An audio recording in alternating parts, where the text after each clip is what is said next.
Welcome everybody to this session on a reboot of our moral economy, looking into the work of Charles Taylor and his idea of moral realism. I'm Dr. Gordon E. Karkner, a meta-educator with UBC postgraduate students, author, blogger, and webinar producer. You see here listed a couple of my books, The Great Escape from Nihilism and Mapping the Future. The backdrop to our discussion is the subjectivization of morality. I draw on a great Notre Dame author of Brad Gregory from his book, The Unintended Reformation. He says this: a transformation from the substantive morality of the good to a formal morality of rights constitutes a central change in Western ethics over the past half millennium. In terms of theory, practice, laws, and institutions. This sea change fosters the subjectivization of morality. The language of virtues and the common good, once seen to be essential to human flourishing, have been lost from view. And in this, he talks about the resulting hyperpluralism of our day. The open-ended expansiveness of rights today is reduced to deified preferences or an unchecked wish list of conflicting subjective wants. Proponents of modern secular views of rights have rejected the metaphysical foundations from which they derived historically. They've been reduced to convictions from which we will not budge. Once the metaphysical basis of an ethics of the good has been jettisoned, of course, even while we depend on it in the modern world, while modern rights language still relies on it, nothing remains in principle within this formal morality of rights but the human will and its desires protected by the state. So his chief concern here is creeping amorality or solipsism, where morality reduces to our individual desires. Charles Taylor and the Recovery of the Moral Good. This is showing the 7 parameters or givens of his philosophy of the good: qualitative discriminations, moral frameworks, narrative and communal dimensions of the good, a multiplicity of goods to reboot, the loss of the good in the West, the vital hypergood, and constitutive good or spiritual sources. Then we'll have some conclusions and I'll share with you some bibliography for your follow-up. Glad you could join us for this session. It's a privilege to lead you through this and think together about morality in today's world, which is vital. So first of all, qualitative discriminations or the good. In parallel with Gregory's work, Charles Taylor notes that one of the great weaknesses in late modernity is the disconnection of human choice, freedom, and the moral good. He goes as far back as Plato in history to retrieve the human relationship with such goods. One's moral identity, he notes, is interwoven with the pursuit of the good in moral philosophy. It provides identity, inspiration, motivation, and the productive fruit of our choices. These qualitative discriminations shape the way we make moral decisions or judge the behavior of others. In his tome, Sources of the Self, he builds a powerful case for re-articulation or recovery of such goods. What is his basic stance? Here's what he says. The best account of morality must be one that incorporates the fact that individuals experience goods as being worthy of their admiration and respect for reasons that do not depend on their choice of them. Beginning with humans and the way they experience morality, Taylor claims that the most plausible explanation of morality is one that takes seriously human perception of the independence of the good. Moral goods for Taylor are also called strong qualifications, qualities of the will, or second-order desires. What is the nature of the good? And here we hear Taylor again. Our moral reactions have two facets. On the one side, they are almost like instincts, comparable to our love of sweet things, our aversions to nauseous substances. On the other, they seem to involve claims about the nature and status of human beings. From the second side, a moral reaction is an assent to, an affirmation of, a given ontology of the human. The whole way in which we think, reason, argue, and question ourselves about morality supposes that our moral reactions have these two sides, that they are not only gut feelings, but also implicit acknowledgements of claims concerning the objects. So what he's saying, in essence, is that human beings were made for a relationship with the good. Goods have both objectivity and subjective play. Taylor scholar Ruth Abbey says this: he does not suggest that in trying to explain morality, we imagine a moral world devoid of humans, and attempt to separate its subject-dependent properties from its objective or real properties. This is radically different from a hyper-pluralistic culture described by Brad Gregory, which assumes we can create, choose, project our values onto the world, as we find in Max Weber, the one who in many ways brought Nietzsche to North America. For Taylor, these qualitative discriminations are inescapable.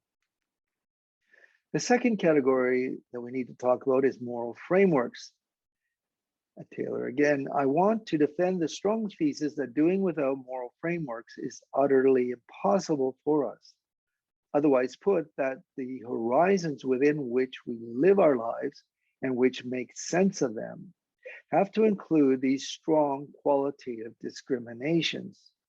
Moreover, this is not meant just as a contingently true psychological fact about human beings. Rather, the claim is that living within such strongly qualified horizons is constitutive of human agency. That stepping outside these limits would be tantamount to stepping outside what we would recognize as integral, undamaged human personhood. He's saying here that these goods are existentially healthy, psychologically healthy for us. Moral frameworks also give a person the fortitude to take a stand. Taylor says, to know who I am is a species of knowing where I stand. My identity is defined by the commitments and identifications which provide a frame or the frame or horizon within which I try to decide from case to case what is good or valuable or what ought to be done or what I endorse or oppose. It is the horizon within which I am capable of taking a stand. It is to be oriented in moral space, a space in which questions arise about what is good or bad, what is worth doing and what not, what has meaning and importance for me and what is trivial and secondary. What are the implications of this? Framing one's life within the horizon of the good is a key strategy for moral understanding. It's very dynamic and it's a fecund concept. This idea of the good is profoundly interwoven with one's spirituality, one's identity, and the meaning of one's life. When I discovered this in Taylor, I thought this was quite profound. The moral frame contains many goods within a hierarchy of importance. We'll talk about that in a minute. One can mature as a person by including more goods within one's frame. These goods have deeper, strengthening impact. The third category for Taylor is narrative and communal dimensions of the good. Firstly, the good is not a free-floating ideal, but truly something existentially embedded in the human story and within community. There is a sense, he says, in which one cannot be a self on one's own. I am a self only in relation to certain interlocutors. In one way, in relation to those conversation partners who are essential to my achieving self-definition. In another, in relation to those who are now crucial to my continuing grasp of language of self-understanding, as self exists only within webs of interlocution. Secondly, Taylor looks to narrative depth as a defining feature of the moral self, its identity and agency. Narrative is consequential to the stability and continuity of the moral self over time.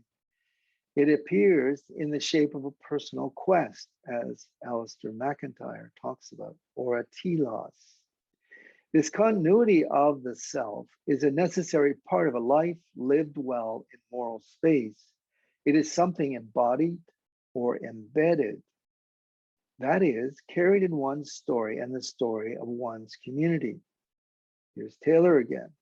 This sense of the good has to be woven into my understanding of my life as an unfolding story. Making sense of my life as a story is not an optional extra.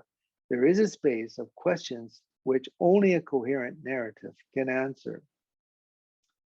And so the moral good is interlaced with narrative and community, thereby providing the individual with both existential roots and depth of meaning. This is a robust, continuous idem identity. The narrative unity is key to the weight and substance of a particular life. So this concept of idem identity comes from French philosopher Paul Ricoeur in his book, Oneself as Another. Fourth category, reckoning with the multiplicity of moral goods. The domain of the moral includes many different goods that vie or fight for our attention. This can seem frustrating and confusing as there's often competition and even conflict between these goods, especially, one might say, the self-oriented versus other-oriented goods. Within any life, there's a multiplicity of goods to be recognized, acted upon, and pursued. This is not without its challenges, as we know. Unlike many philosophers, such as John Stuart Mill, Taylor does not fear this situation, but celebrates and affirms the healthy tension between goods. I also found this quite a revelation in Taylor. He doesn't like the idea of a one good ethics, such as happiness, self-care, or self-fulfillment. This one good ethics can devour the rest and lead to extremes or even evil, such as narcissism, sociopathy, or violence. There is a crucial, instructive contest between these goods that helps keep one's life in balance. In the moment, one good may need to be sacrificed for the sake of a more important good.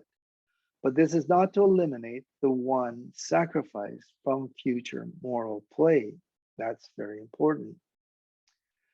So what we're talking about here is re-articulation, getting a linguistic grasp of these goods once again.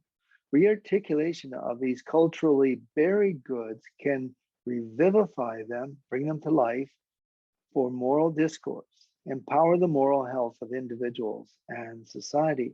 So I guess you can see that the overall project for Taylor is a retrieval project of these goods that have been part of society for centuries, but have been lost in the modern world. This is a kind of moral archaeology. Such mature reckoning helps one move towards what he calls the thick self. Here's an example of the dilemma of a one good ethics. Our normal understanding of self-realization presupposes that some things are important beyond the self, that there are some goods or purposes, the furthering of which have significance for us, and hence, which can provide the significance of fulfilling life needs. But a totally and fully consistent subjectivism would tend towards emptiness. Nothing would count as fulfillment in a world in which literally nothing was important but self-fulfillment, important understanding. A society of self-fulfillers, self-actualizers, whose affiliations are more and more tentative, revocable, or mobile, cannot sustain a strong identification with either a community or a story. So we see here a poisoned chalice in overemphasizing self-fulfillment as a one good ethics. This is also true of John Stuart Mill's ethics of happiness. Category 5, or the point 5, this is reinforcing the loss of the moral good in Western society. And we turn to French philosopher Chantal Delsol and her book, Icarus Fallen, to talk about the Western loss of the good. Contemporary era, as the end product of the modern attempt to suppress morality, has created individuals who no longer raise the question of good and evil, and who are entirely ignorant of what used to be called the examination of conscience. The attempt to eliminate the antinomy between good and evil through a denial of their differences should logically lead to carefree indifference towards these categories.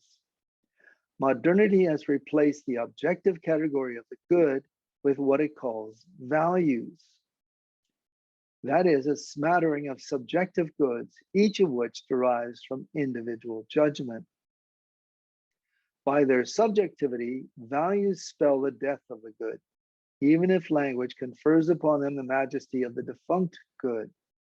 Values are a form of solipsism or mere whim, depending on the degree of clarity of thought one might find in them. A purely subjective good is binding on no one but oneself, and can be differentiated only with some difficulty from sentiments, affections, or self-interest. So now we move to Chantal's definition of good and evil. This is her response on the good. For contemporary humans, the notion of solidarity and fraternity and the different expressions of harmony between classes, age groups, peoples are still associated with goodness. The person of our time is similar to the person of any time, insofar as they prefer friendship to hate and indifference, social harmony to internal strife, peace to war, and the united family to the fragmented family. In other words, they seek relationship, union, agreement, and love, and fear, distrust, ostracism, contempt, and the destruction of their fellow. The good has the face of fellowship, no matter what name it is given, be it love, the God of Aristotle, or the God of the Bible. So in a sense, she's saying the certitude of the good finds its guarantee in the attraction that it induces. Iris Murdoch notes that we all have, she was a mentor to Charles Taylor at All Souls College, Oxford. She says that she notes that we all have a live picture of a good man or good woman who inspires us as she tries to recover the good as well, or human ideals. Defining evil, then we have to move back to the concept of diabolos, the Greek concept of diabolos, the person who separates, divides through aversion and hate, the person who makes unjust accusation, denigrates, slanders, the person who envies, admits their repugnancy. The absolute evil identified by our contemporary world takes the form of racism, exclusion, or totalitarianism. The last, in fact, appears as the epitome of separation, since it atomizes societies, functions by means of terror and denouncement, and is determined to destroy human bonds. It's a pretty good definition of evil. Psychiatrist Scott Peck attempts to define the evil personality in People of the Lie. He talks about the narcissist, the one who refuses to take responsibility for the flourishing of others. This is the one who blames others for his or her negligence, sins, and crimes. The isolated individual who's not attentive, lacks human empathy. So we move on now to the powerful hypergood within the moral framework of Taylor. We're now working towards resolving the dilemma of the multiplicity of conflicting goods. The hypergood is something that one grows towards, something that moves and motivates the individual self. This is the opposite of nihilism. A hypergood means that we actually stand for something, grow with some crucial ideal.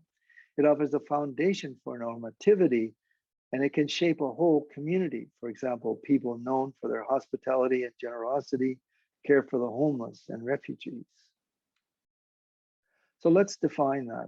According to Taylor, the resolution of this dilemma of the plurality of goods comes by way of a highest good among the strongly valued goods within each moral framework, or i.e. the hypergood. He says, let me call higher order goods of this kind hypergoods, i.e. goods which are incomparably more important than others, but provide the standpoint from which these other goods must be weighed, judged, and decided about.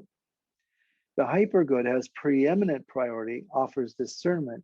It has the most significant shaping influence within the moral framework. In terms of our consciousness of the hypergood, it is the moral good that the individual is most conscious of, most passionate about, a good which rests at the very core of one's identity. The hypergood effectively orchestrates the arrangement and status of the other goods.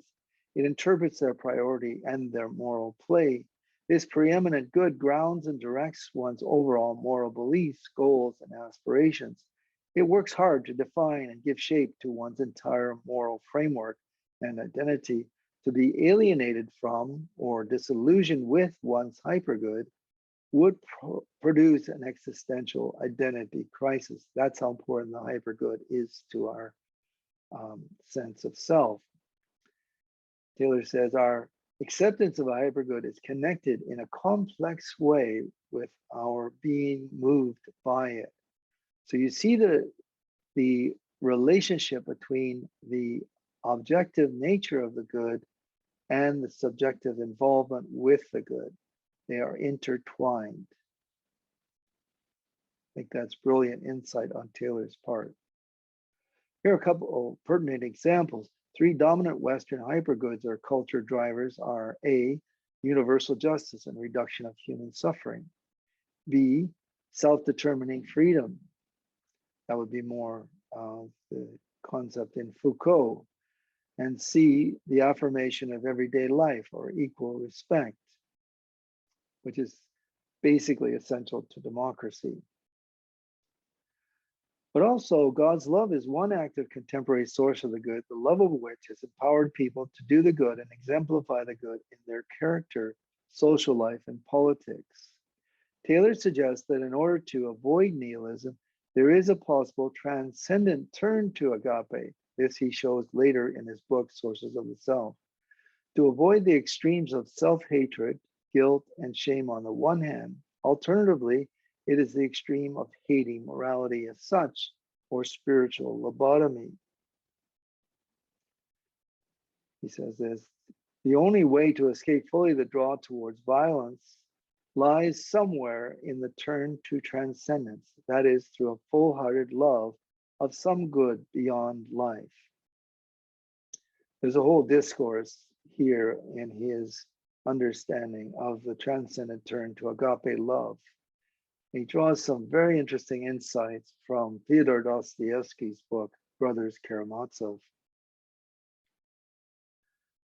Taking responsibility, Taylor poignantly suggests that a healthy hypergood could include the fulfillment of one's duties and obligations or responsibility to others, both those close to us and those far away. Responsibility for the other or the common good transports the self beyond the sphere of self-interest. Other responsibility could also be seen as the greatest form of self-realization, featuring as the highest vocation of human subjectivity. So he's trying to get us beyond the good of self-interest. So we could compare the work of French Holocaust survivor and philosopher, Parisian philosopher Emmanuel Levinas, who talked about the importance of the other and our responsibility in the face of the other.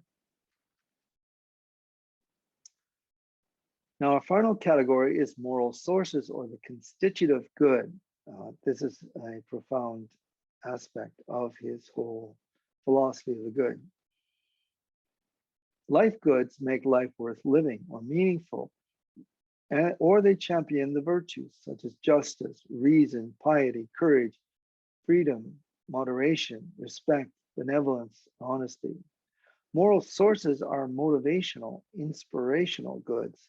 They provide focus, assist practice to live in line with these life goods. They are inside, they are outside, and sometimes they are higher than the self. Taylor emphasizes that high standards of benevolence, for instance, need strong sources. The constitutive good animates and empowers the moral agent and activates the moral goods within a moral horizon. It gives real heart and resilience to one's morality. Here's what he says. The constitutive good does more than just define the content of moral theory. Love of it is what empowers us to be good. As in, love of God and agape love can empower us to be good. So he also calls moral sources spiritual sources. That's the intertwinement of the moral, the spiritual, and meaning. For Taylor, it's vital that one articulate or make explicit the constitutive good in order to understand from where this inspiration and moral energy or empowerment comes. It's a costly thing to waste, he suggests, especially costly to exclude external sources like God. It drains moral culture. And this is one of the key dilemmas of late modernity. Sometimes we have high ideals such as justice, equality, rights, but if we are cut off from the source of justice and benevolence in God, his love and grace, the idea of being created in the image of God, there emerges a problem. Such a situation weakens our moral fortitude. Culturally, we could eventually lose justice and human rights as well and settle for will to power and violence. Nietzsche's nihilism is always waiting at the door of our complicity about sources of the good. People agree surprisingly well, says Taylor, across great differences of theological and metaphysical belief about the demands of justice and benevolence and their importance. Thus, the hypergood in society at large, a culture driver. The issue is what sources can support our far-reaching moral commitments to benevolence and justice. Very, very critical question. Where do we find the source of inspiration to endure, to be resilient in our care for the poor, the weak, the refugee? Here are some examples of the external, internal, and the internal, external constitutive good. Nature for the Romantics is definitely an external form of constitutive good. If we read Wordsworth, Emerson, and many other Romantic writers, it's the walk through nature, it's the encounter with nature that inspires. God and agape love is the constitutive good for theists, and this has both internal and external components. If we read Augustine, especially, we see that he looks inside, but as he introverts, he discovers God who is outside. And then finally, the autonomous individual for post-romantics such as Foucault, it's a focus on sources of the self from within. So again, the emphasis here is high standards require strong sources. Well, in summary of what we have covered in Taylor's framework of the good, the recovery of the qualities of the will, the moral frame, narrative depth of the good, multiple goods within the frame, loss of the good in Western discourse, the hypergood and vital sources revisited, recovered. Now, by way of conclusion, we just want to say 4 things. We live in a day when the recovery of the moral good is a critical aspect of our identity, our very survival. It is vital to cultural recovery in late modernity. Charles Taylor, following Ayers Murdoch, has been a champion to reboot our moral economy with the recovery of the ancient language of the good. We have shown that Taylor's sophisticated understanding of the moral self improves existential meaning and resilience, both for the individual and society, our institutions, for instance. Finally, the attention to the crucial category of spiritual sources has shown that we not only need goods outside the self, but also their empowerment and inspiration. It matters much who or what we love. Thanks so much for joining me for this seminar, and I hope you gain some real insight from it. Feel free to review it again. Sometimes it takes a couple times through something like this to get a grasp of what Taylor's sophisticated understanding really is. Here are some bibliography resources which you can follow up if you're interested in thinking and writing in this area as well. So thank you very much. I appreciate so much you joining me in this seminar. I hope to see you soon and continue our dialogue. Let's never stop thinking.